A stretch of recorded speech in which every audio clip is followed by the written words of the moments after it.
तो ये थे परमत प्रेमी यादव, भोजपुरी के सिंगर और एक्टर।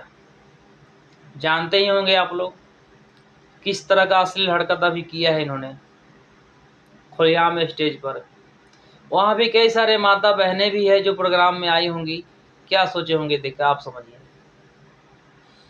और जो लोग चाहते हैं कि मेरी लड़की जवान होकर भोजपुरी में मॉडल बने, खास ये संदेश उन लोगों के लिए है जो आप लोग इस वीडियो को देखिए और उसके बाद फैसला लीजिए कि आप अपना बेटी को क्या बनाना चाहते हैं। भोजपुरी वालों का अश्लील हरकत आप देख सकते हैं भाई। अब बताओ, आप मॉडल बनाओगे अपने बेटी को?